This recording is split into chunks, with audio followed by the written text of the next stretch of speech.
Dr. Ron Rothenberg is one of the world's foremost experts in anti-aging medicine. He's an author, speaker, and a member of the American Academy of Anti-Aging Medicine. Dr. Dr. Klatz, chairman of the A4M, visited with Dr. Rothenberg last August at the A4M conference in Chicago. What really works for anti-aging medicine and why? What does the general public want to know that can have an impact today on their lives to improve both the quality and the quantity of the human lifespan? First, thanks, Ron, for your very kind comments. You know, I'm passionate about anti-aging, preventive medicine, keeping people as happy and healthy as they can be for as long as possible. So, you know, what works, I think everyone knows you build things on a foundation. The foundation first is lifestyle. It's got to start with nutrition. Oh, we all know that. Everybody knows diet and exercise. Okay, then let's exercise. Get to the good stuff. I think you get me going. As I say, boy, if I only kept up to my own advice on diet and exercise, I'd really be in good shape. But anyway, here we go. So we've got the diet, exercise. The next level is nutraceuticals, supplements, vitamins. And you've got to pick what's best. No one wants to take 100 pills a day. I mean, there's a burnout factor in that. Sure. So let's see, where is the medical evidence to a practical program? We'd started out with supplementing with omega-3 fish oils. Yeah, there's a lot in the news about omega-3 fish oils. What's the latest? Right.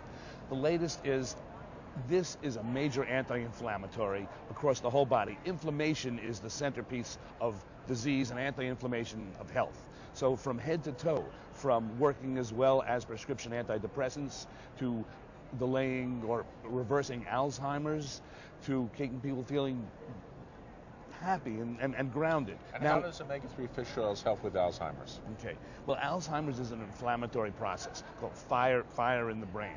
And one thing that accelerates inflammation are cytokines, the immune system's chemicals, which serve us in drastic situations. If you've got pneumonia, you need this. But chronic inflammation destroys our minds and bodies. So in terms of Alzheimer's, you can keep inflammation under check by natural means, by omega-3s will be the first supplement. Now so you have less Alzheimer's and you have these aberrant cytokines in your brain that would normally cause inflammation. You keep the inflammation down, the Alzheimer's doesn't present itself. It doesn't destroy the cell. Right. We're not saying this is a cure for it, but it could be a preventive medicine, and it could help to reverse it somewhat. I mean, yes. Certainly better than any prescription medicine that's available now.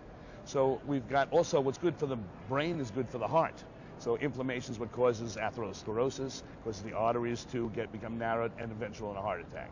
So then there's just inflammation in your joints. Gosh, you know, been out surfing and my shoulder hurts.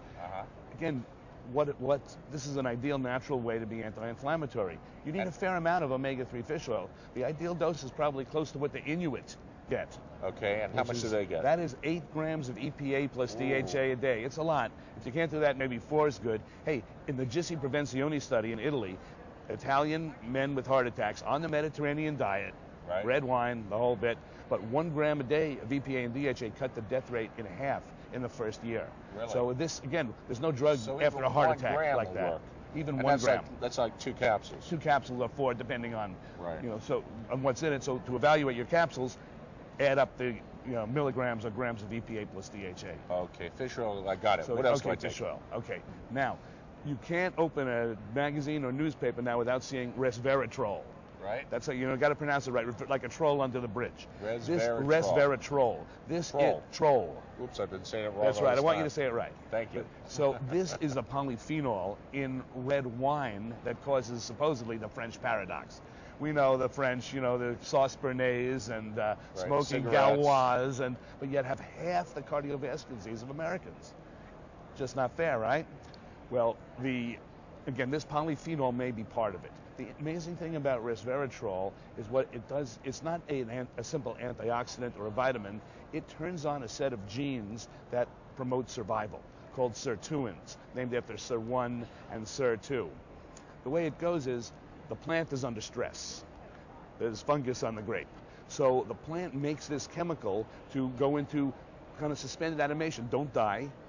Violating Klatz's first rule, of course, is dying. Can't have that. So don't die, don't get sick, stay alive, and then reproduce later. The plants that don't do this, they're gone. We don't, you know, they didn't live to tell the tale. Now, the little animals browsing around, us included, who ate the plants, who had this chemical signal. Those who realized times are rough now don't die. Don't get cancer, don't get atherosclerosis, don't get dementia, or your species is going to be gone. So the animals that realize this are alive to tell the tale, and so we're one of those animals. What resveratrol does is turns on the set of genes that calorie restriction turns on. See, that would apply to calorie restriction too. If there's no food, if you die, your species will be gone. If you kind of hang in there, then your species will survive. So the ones that didn't learn the lesson, they're gone. Right, and no one wants to go on a restricted calorie diet, because in order to do it, it's a pretty miserable lifespan that you're going to have.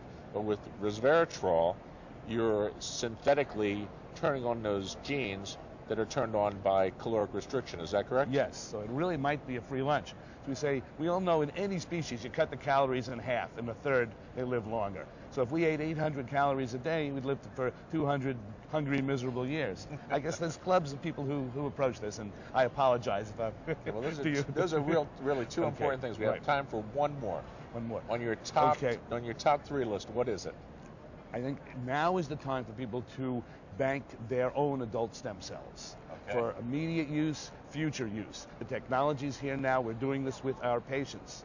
And so right from the peripheral blood, you don't need a needle in the bone marrow. You can stimulate the stem cells swimming out into the blood. And that's biological insurance. How do you stimulate natural stem cells? You get a shot of granulocyte colony stimulating factor, but the amazing thing is a lot of what we're doing is already stimulating the cells. Nutraceuticals, blueberry, green tea, carnosine all get you more stem cells. Really? In fact, they almost work as well as the FDA drug shots. Also, if your hormones are optimized in the youthful range, testosterone, growth hormone, if you have adult growth hormone deficiency, if you're a woman, if your estrogen and progesterone are balanced, you will have more quality and quantity of adult stem cells. So you freeze them, they're in the freezer for, God forbid, something serious goes on, you can use them. If everything goes great, then you just can start putting them back every year. This is theoretical at this point, but I'm convinced in my heart that's going to be the plan. No, I agree with you. I think that is the plan. And, people in the academy have been talking about doing just that 15 years ago, adult banking of their blood and of their stem cells, because, if you need to have your blood back to you at some later point in life, do you want it to be blood that was from a 50-year-old, or do you want it to be blood from a 75-year-old? Right. Obviously, the younger is better, right? Right. So I think when you get your driver's license at 16 or 18, this should be a requirement. Exactly. You get your stem cells in your blood banked and frozen, and this is preventive medicine. That would be excellent preventive medicine. Ron, it's always a pleasure, and you're one of the best speakers in the academy. Thank you. Your presentation here is very important to us. Live long and well, and we'll see you again it's an honor to next be here, year Ron. and next year and next year. Well, thank you, Ron.